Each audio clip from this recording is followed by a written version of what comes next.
Hi, and welcome back. I'm so excited for you to meet our guest this week.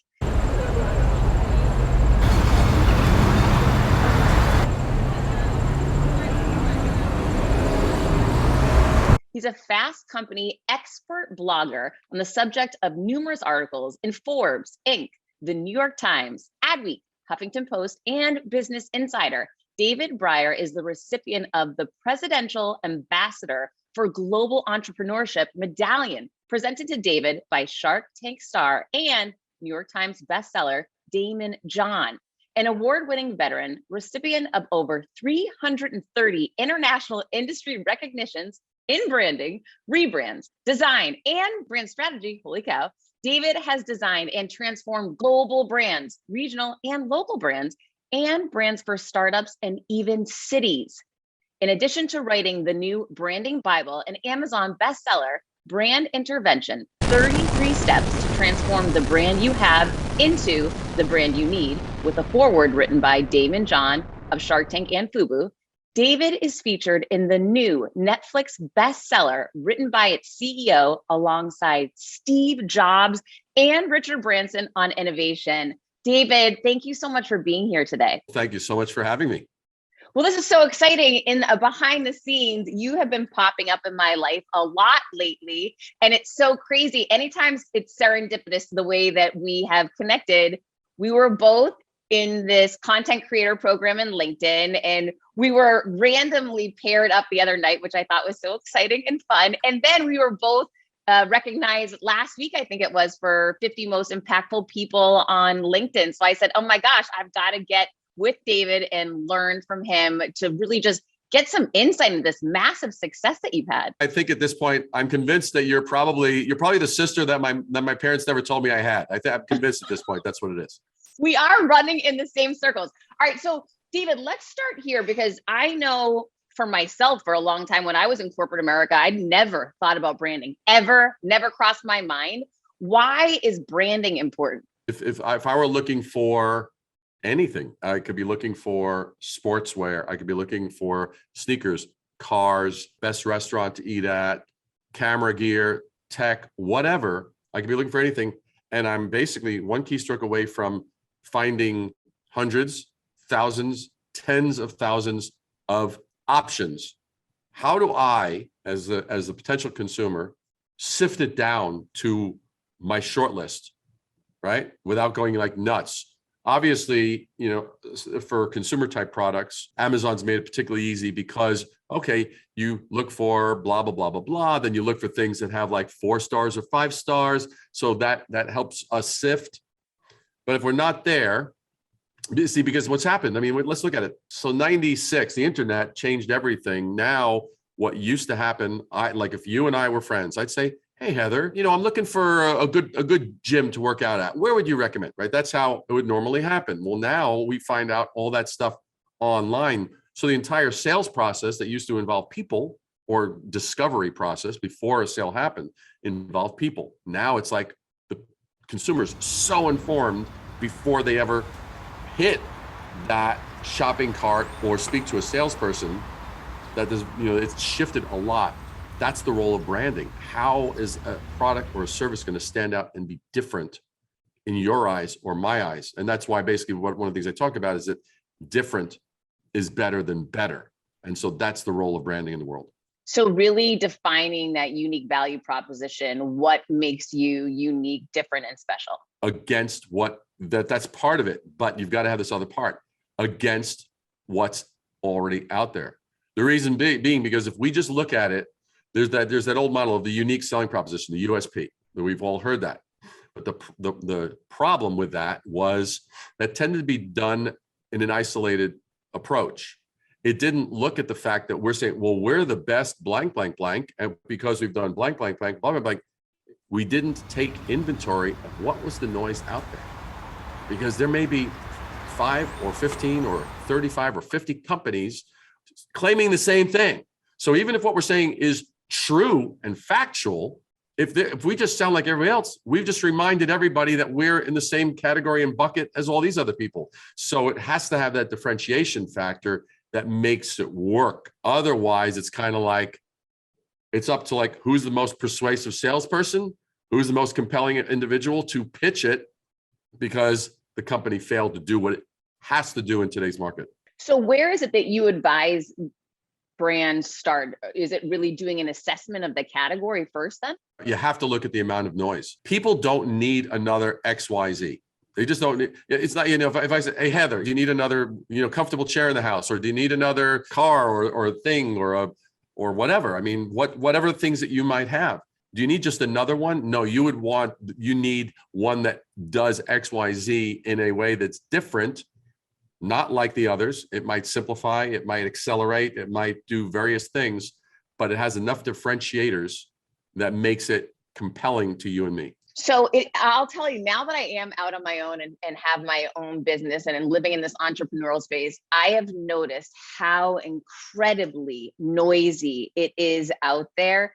And your point seems very simplistic. However, it's so hard to break through. And I truly believe a lot of businesses don't, especially smaller businesses, just from the time I've spent with them, aren't spending a lot of time and or resources against that idea of how do we break through that noise. Do you work with those smaller companies, and how do you help them to understand how critical this is for revenues? All of my work, I work with the CEOs.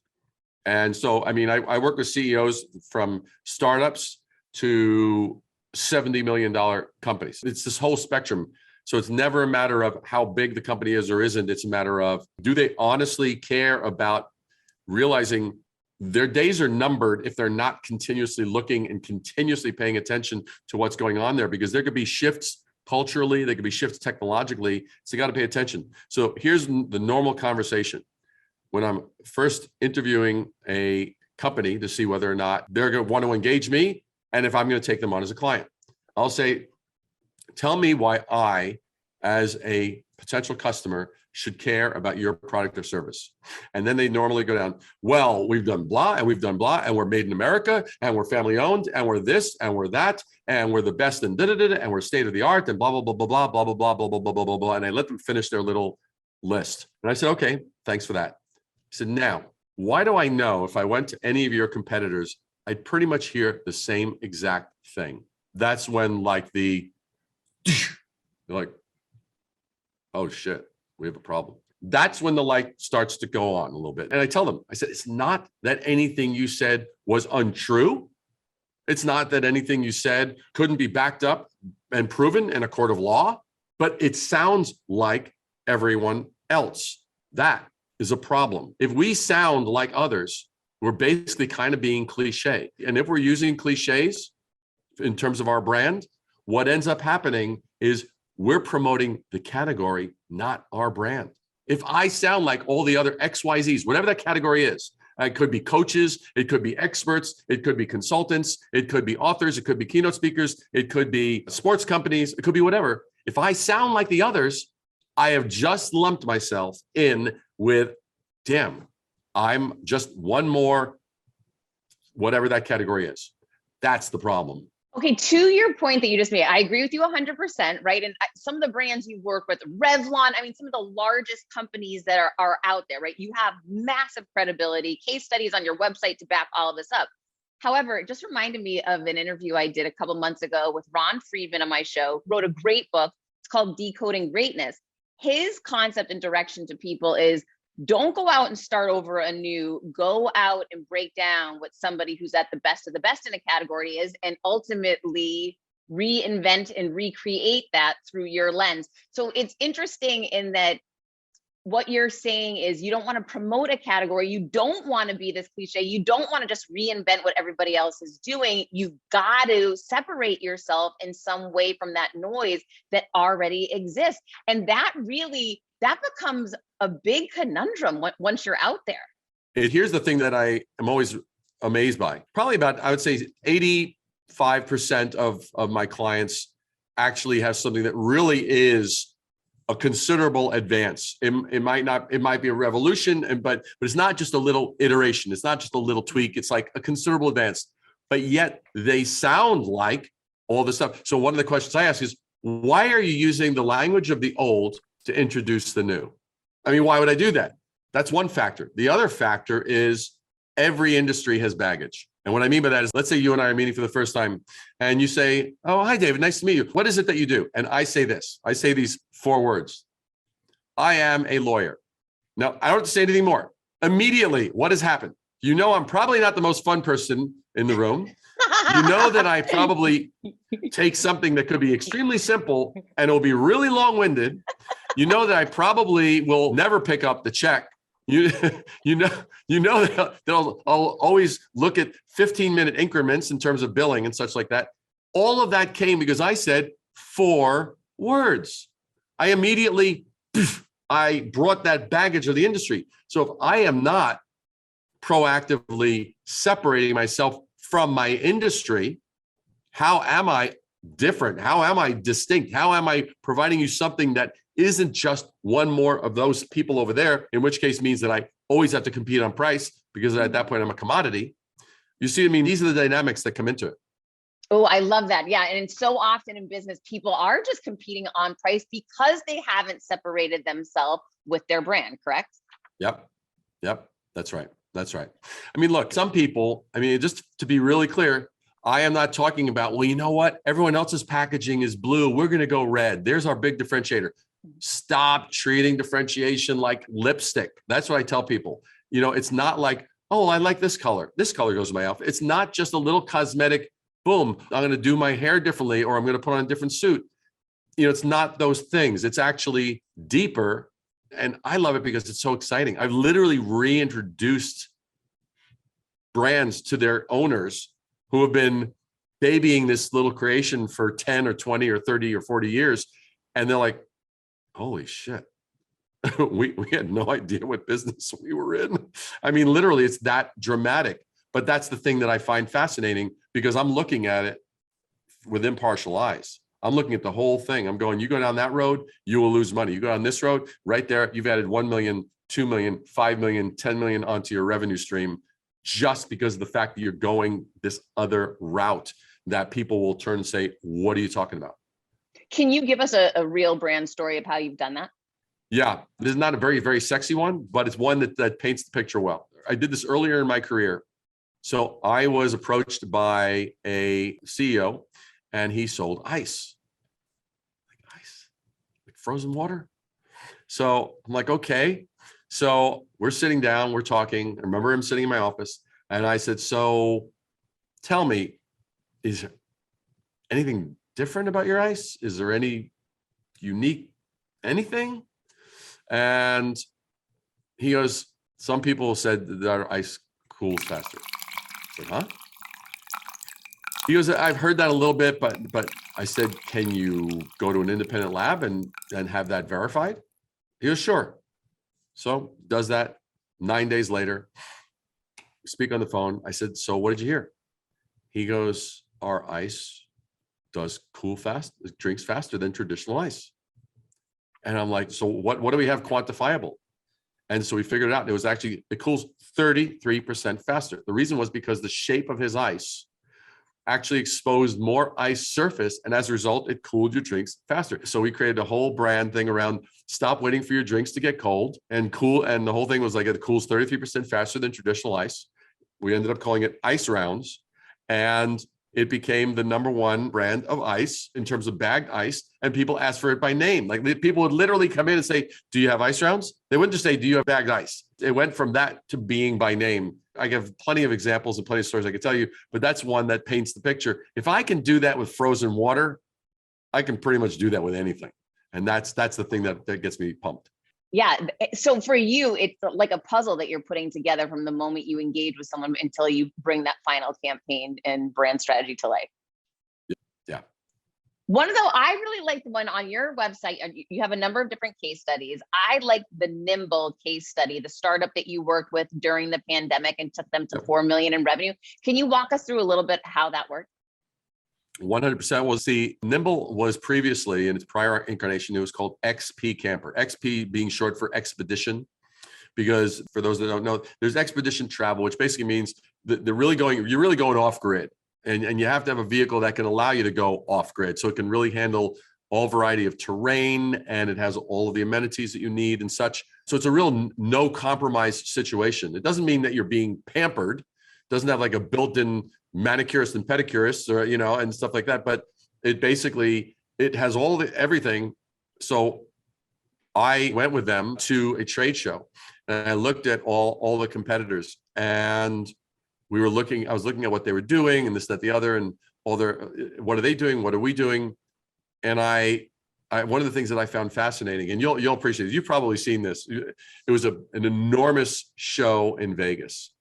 I mean, I think it was about 200,000 square feet of show, right? It was for everything automotive. And one segment of it was expedition campers and vehicles. Well, what ended up happening was I started looking around, and because again, I have the outside look, I'm looking around I'm not drunk on the Kool-Aid yet. So I'm the sober one, right? So I'm looking and I go, all right. And I point out to the guys, I said, dudes, have you noticed one thing? I said, first of all, this whole place is driven by testosterone. They have the very, very shapely and scantily clad women in the various of the booths. So they have that play. And then on top of that, they have probably 65 to 70% of the brands out there were red, black, and white. And it was really manly, right? It was like, I mean, I love that voice. It's like, that's right, we're men. You know, it has that kind of thing. And I pointed out to them, do you know what? I said, I pointed out that banner, and then that banner, and then that big brand, and then that international brand.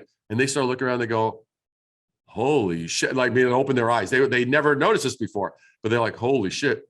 We guess we're not going to be red, black, and white. I said, you're damn right you're not. So that was one thing. And then I looked at the way that they were all playing and doing the pitch. Again, they were doing like the manly man stuff, you know, the shots and the this. And I was like, what's this really about? Because we knew our audience for the company was couples.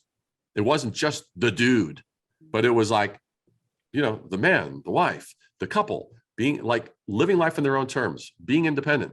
So I came up looking at how agile this had to be, et cetera, et cetera. So I developed the name Nimble for the brand, renaming it from XP Camper because they needed to just like really advance well beyond where XP Camper had been. And in addition, developing the slogan "Freedom to Roam" and the language, because again, being an outsider, I'm not in the matrix of their world and how they all talk. So I started to introduce narratives that nobody else was introducing. And, you know, I mean, one of them we just recently did. And this is an example, and I love this one because it's such a brilliant one. We had a gorgeous shot of at night, the campers like set up and they're having their little campfire outside, and you see the illumination coming from the camper. And it's this stunning backdrop of mountains with like a star-filled sky. And I wrote the headline, "Why settle for 5-star lodging when you can have 4,722 star lodging," or something like that. And it was like, because I actually figured out the math, like how many stars does one see in half of the actual hemisphere, right? So it's like, how many do you see? And then how many can you see? So that number was actually based on fact, how many stars you could see. But that just gave an example. No one's talking that way. No one's talking that way in the industry. And so it's painting the pictures, the little journeys, little moments. So you outline on this case study on your website how to make your brand a glimpse of the future. You note the story that you're telling, the hope that you're instilling in your audience, and the dream that you resurrect, was it, or resuscitate? Well, you're going to tap into that. The dream has got to be an aspiration, right? I mean, it's like, look at the last purchase that you made of anything. You got it for you. You were like, what's the transformation? It's either going to be a big one or a little one, but it's going to be big enough for you or big enough for me. And I go, bam, that's the aspiration. Might make things simpler, might make things faster, might make things more comfortable, might make things less complicated, might make things prettier or whatever, right? But there's that aspiration. So we have to connect to that. I love when I was reading that, and that just the whole brand story resonated with me, and the strategy that you took, I thought it made so much sense. And even looking at personal brands online, I was relating that story back to some of the things that I see on social media. What are your thoughts on personal branding and the importance of personal branding? for myself, and I think and what I've observed, we connect to brands that have humanity connected with them. It may be humanity in the way of, just like a really, really down to earth and real values, not a big corporation playing on, well, let's be purpose driven and let's donate 1%. Not that. That's a transparently ugly spin, and that I don't appreciate. But the real, authentic, but even more to the point, Apple had Steve Jobs. Virgin has Richard Branson. Tesla has Elon Musk. We connect to those organizations and companies that has a person that we can connect with. They're more real. They're more tangible. I mean, I don't care. You can always put Samsung against Apple and say, where's the technologies? Whose camera's better? Da, da, da, da. And even, Google's the products, and it's like, yeah, they've got things, and some of them are going to be head to head. Some of them might be, but they're not going to be far from one another. But Apple still has the human aspect with regard to technology. Samsung is still a faceless corporation. What is it? If they just added a person, and it's got to be a person that's real. It can't just be a spokesperson. It can't be Flo. I mean, even though Flo's cute on Progressive, right? I mean, she's cute, she's funny, but like the State Farm dude, he's like a commercial dude. But it's nice when you've got a person and you go, oh, there's that person, I can relate to them. They had the same frustrations and the same things. And even Nike, when I grew up, we had Keds, we had Converse, we had Puma and Adidas, right? And then Nike comes around, and they come around with adding that human element, that Jordan, in the air with those close-ups and the quality of photography, it humanized. So to me, the human component has the potential. I say has the potential because if someone just shows up, I mean, without naming names, you and I can easily rattle off right now. We could probably rattle off 20 people who are showing up, but the stuff that's coming out of their mouth, it's not well thought of. It's not disruptive. It's a regurgitation of what we all heard before. I don't need to see somebody regurgitating, right? It's just, I have better use of my time than seeing someone regurgitating. And it's happening everywhere. So for the people listening right now that are saying, that sounds great, and yes, Steve Jobs did a great job of humanizing, and Elon Musk has a story to tell. I don't. How do you advise people start with a personal brand? I tell them that they're liars. That's bullshit. Someone doesn't have a story. And you know how I'd rip that apart? I'd say, good. Tell me how you don't have a story. Well, I lived in a blah, blah, blah, blah, blah, with a blah, blah, blah, blah, blah, blah, blah, blah, blah. I never did anything exciting. You just told me a story. What story don't you have? If you find the story boring, or you're going to put it in the box of it's boring and dull, here's a certificate. You are right. It will be boring and dull because you've already decided it's going to be boring and dull. Let's look at the people of today. You look at and Gary Vee with VaynerMedia. There's another example of a person, right? So and David Ogilvy with Ogilvy Advertising. So I mean, you have people. We could connect to people who actually dared to think, dared to have a viewpoint, stand for something. There are people that we all are aware of. There's some that have amazing platforms, but they don't do anything with those platforms. And then there are those that have amazing stories, and they just lean into it as much as they need to and want to lean into it.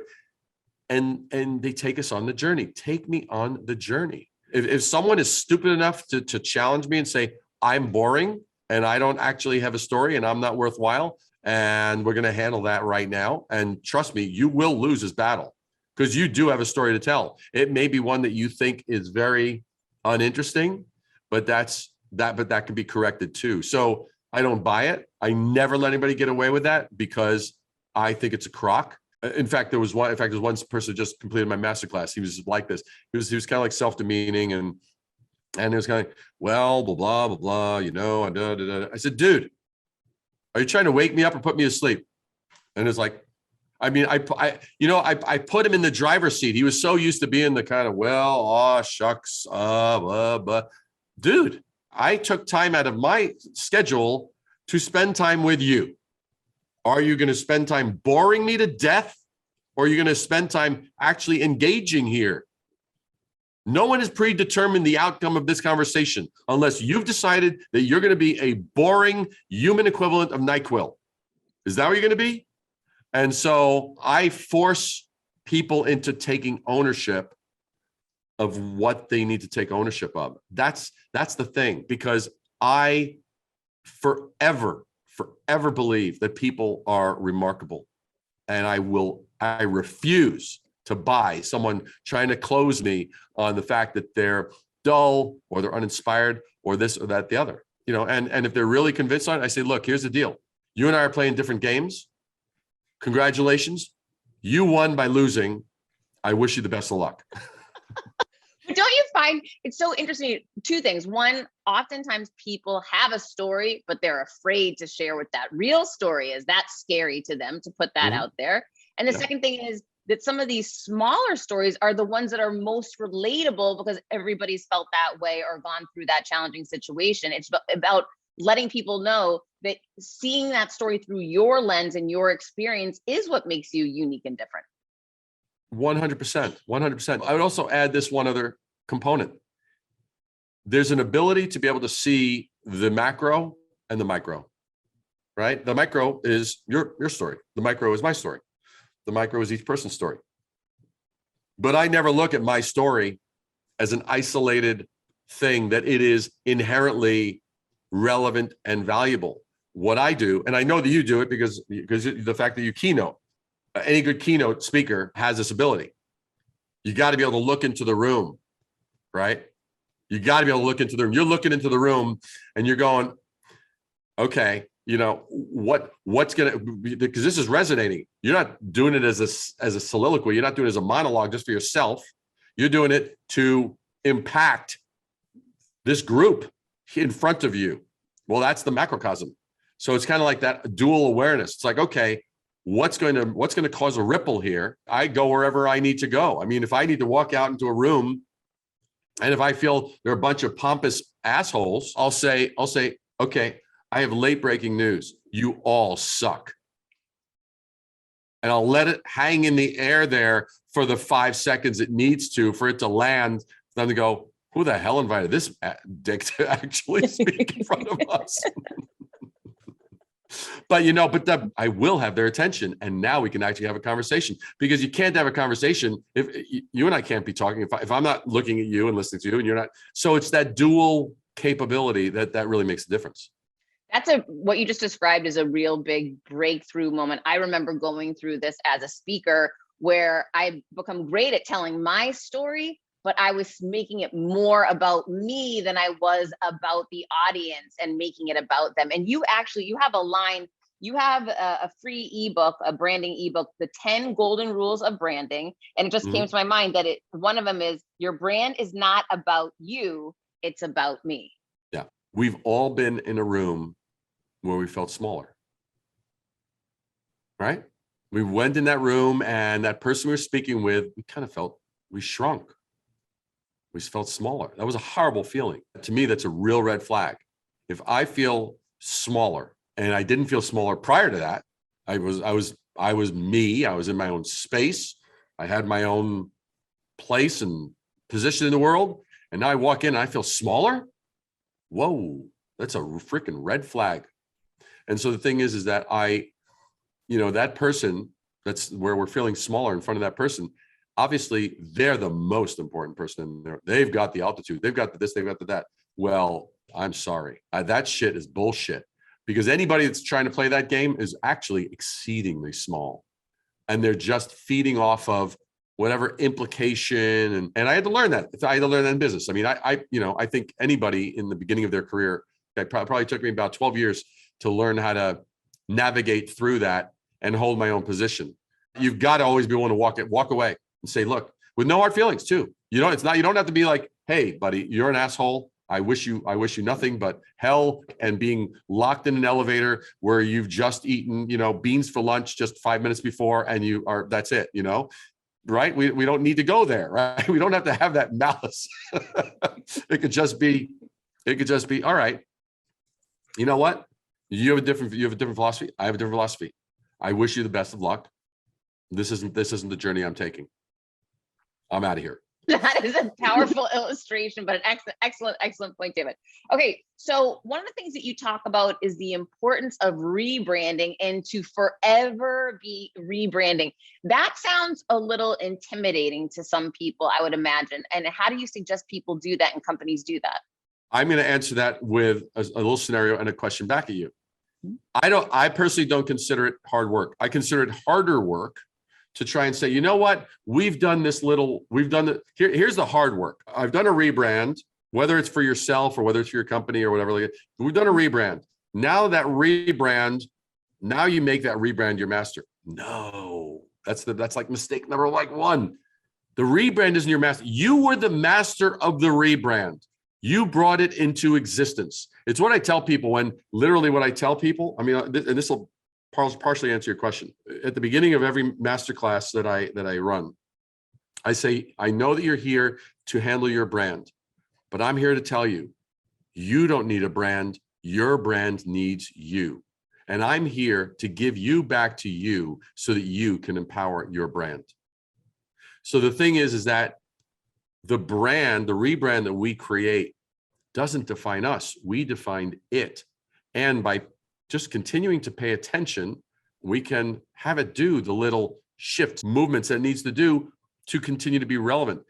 And also, one other little side note, the proper rebrand is going to be built on values. It's not going to be built on a thing. A thing is transient. You and I can become outdated tomorrow if we built our brand on a thing. If you built your brand, I don't know, on, pick whatever. But if it was instead built on values, and two examples that we all know, Nike, what is it? Just do it. Does it say better sneakers, cooler synthetic rubbers? No, right? They didn't build it on the thing. They built it on, that's a value. That's something we can connect to. Apple, when Steve Jobs came back, did he say cooler operating system, niftier design? No, that was part of their other messaging. But what did they build around? Think different. That was a set of values. So the more we build it on values, which is timeless, which connects to you as an individual, connects to me as an individual, we're not just relying on that color, that technology, that design thing, blah, blah, blah, blah. So does that answer the question? I kind of tackled it from a number of different ways. Yeah, it does. And it actually made me think of the mistakes that I've made when I was still in corporate America. I launched a personal brand around starting from the bottom and making it to the C-suite. That was, the whole mission behind it and being a C-suite executive. Then I got fired and wrote a book, and I rebranded as Confidence Creator, which was really the thing. It was the book, right? So then I just kept leaning into Confidence Creator, which is black, red, and white, which is funny to your point earlier around colors, which I wasn't thinking of that. So then I'm leaning into the thing. And then people started losing. No one knew I was a C-suite executive. No one knew I had 20 plus years in sales leadership and in this whole career, because I had focused so much on the thing that it lost who I was and who my brand really was. So I started leaning back into, and I guess these are all kind of mini rebrands. I started leaning back into, I'm the former C-suite executive that was fired and has created different methods and ways to go from rejected to redirected, and can help you do the same. So it doesn't matter if it's a keynote or a book or the first book or the second book or the podcast. It doesn't matter the thing. It's more around getting back to who that brand and who I really am. The continuous rebrand thing, you were doing it. You're paying attention. I mean, that it's so much easier to be paying attention than to be going, oh, I got blinders on. I don't want to know. That's living in a state of cautiousness, fear, denial. The world isn't staying stagnant. If you're not attentive to the changes and the shifts that are going on, your days are numbered. If you're going to take that approach, that's always been the truth. For people looking at 2022 and trends and what should they be leaning into or leveraging, what's some of the advice that you can give around branding for the time that we're in? Well, one is build your brand around something that can survive anything. No one knew in March 2020 that was the beginning of the shitstorm, right? All we knew is there's this thing, right? Then April, May, and everyone's holding onto their cash. You don't know what's going on. So the thing is that, so yeah, it's it's probably, it parallels a little bit with like diversify, but build yourself up in a way that, and that was one of the things that I did. So yes, I've been doing branding for, in 2022, 42 years. And, that service could be vulnerable to economic trends, different things of that nature and all that kind of stuff. Yes. So some years ago, I wrote this, right? That was like great for people who didn't yet know me. They were kind of like, they loved it. They was like, it's boom, it's big. They love the big type. That's what cracked me up. I loved showing it to my daughter because she goes, oh, you finally get me. I mean, that's the size of the type in the book, right? It's large. And for anyone who is only hearing this on audio, that's Brand Intervention Book, David's best-selling book on Amazon. Yeah. No, it's a lot of fun. It's very visual. But the thing about it is like, so I put that. So that was another little way that people could avail themselves to me. And then in 2020, I was like, wow, this is pretty nuts. So I started looking at some other ways to have other layers of being able to engage with me. That's where I created my masterclass mentorship program. And so that's a different tier of investment as opposed to working with me. So, or not even as opposed to, but just in addition to, that's another layer depending on where you're at. And so that's an example of what I would recommend to people. It's like, okay, how many layers can you do? If you are an experienced individual, and I know you could speak to this because of your book. I know I can speak to this because of my book. The ultimate calling card is a book. If you have insight and you can go, you know what? No one's tackled this before. No one's given it this vantage point, this insight. I would say, you know what? Freaking write a book. And if that's too daunting, then go ahead and maybe start putting together micro content in other areas, but show up. You've got to show up. People today are, and this, if your listeners are listening to this and they get nothing else from this they could take to the bank. We are way too prone in today's hyper speed sense of business to want to put stuff on autopilot. Oh, good. Oh, let me do a drip campaign. Let me do a thing. Let me do an email sequence. Let me do a funnel. Let me do this. You are sucking, if you're listening to this and you do that, you are sucking the life out of your brand by putting too many things on autopilot that should be tended to by you. And it doesn't mean that you can't delegate in different things, but it's just do it be deliberate. And the perfect example that everyone can relate to, it's the moron COOs who put these things. Hey, we've got customer service calls that are coming in, and how come? Why don't we put a menu tree? So that way, by the time that they've gone through a menu tree and we've called up and we've gone, oh, hi, we see that you're calling from this number. Is that right? I'm sorry, I can't understand your response. Is that right? No, I can't understand. How about we try it this way? And then you go 1 layer, 2 layers, 3 layers, 4 layers. By the time you get a person, you're ready to kill them. What does that do for your company's brand in terms of efficiency, in terms of customer relations, in terms of being relevant? I am blown away. Are there places that you call when you call them and you actually get a person? Well, it's very rare. I was rare. My BMW payment the other day, and I couldn't get to someone to help me make my payment. It was crazy. Exactly, but the ones that do, isn't it like? And I'm not talking like a little small local business, but I'm talking about like an actual decent sized company. No, it's Doesn't it blow your mind? American Express. Every single time they get me to a person faster than any other company, and they separate themselves and their brand. I would never leave that credit card. There you go. So that's a perfect little micro example. We are too prone to putting stuff automated. Oh, well, automate this, automate that, automate that, automate that. Automate, and you will die a premature death because you're putting things in place of showing up when you or someone part of your team should be showing up. I mean, people are freaked out when people call, like when people schedule a call for like, people go like, hey, you know what? I'd like to apply to do your masterclass. They're shocked when I'm on the Zoom. I'm right there. They're like, oh my God, it's you. They're kind of like it cracks me up. It always cracks me up. And they're kind of a little starstruck or this, that. I've been following you for years. I didn't expect you. They're like blown away. They're shocked, but I care. And at the same time, I don't know anybody else who can look through my eyes and see, is this a good candidate or is it not a good candidate? Because not everybody gets through.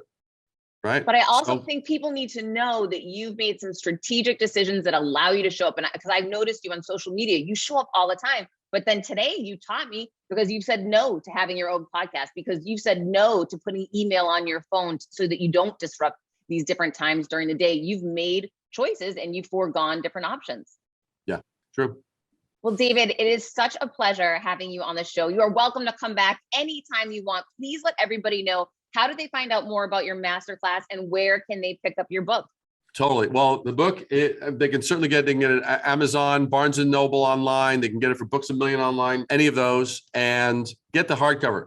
Why do I say get the hardcover? Well, first of all, it's best production values, and someone is seeing that in your home or office will want to borrow it. And if you're kind of like, if you have like boundaries, you're like, did I say you could touch my book? See, and then when you slap them, if you slap them with a paperback, they're going to know your heart's not in it. You hit them with a hardcover, they're going to go, whoa, they're serious. So that's the first thing. The other thing is my site for sure, risingabovethenoise.com, RISING, risingabovethenoise.com. And you can find out all about whatever you need to know. The masterclass, you could find all about that. And you know what, Heather, I have to say this to you because you'll appreciate this. I did my first live speaking gig in I think it was 18 months in June. Right. And it was in Montana. And I wanted to make it really memorable because it was a nice, small, intimate group. It was like about 35 entrepreneurs in beautiful Montana, the hills, and all. It was great. Well, what happened was I was like, how do I make a lasting impression? So I made this coin, right? I made this coin.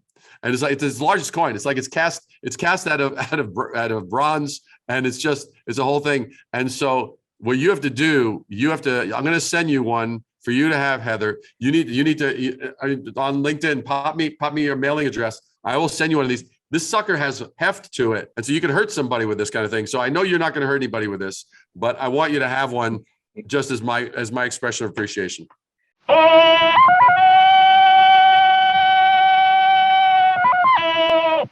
Before we hang up, and you are hysterical, before we hang up, let me know the numbers in regards to revenue generation on the masterclass that you quoted me a little bit of information on the success that the masterclass has had.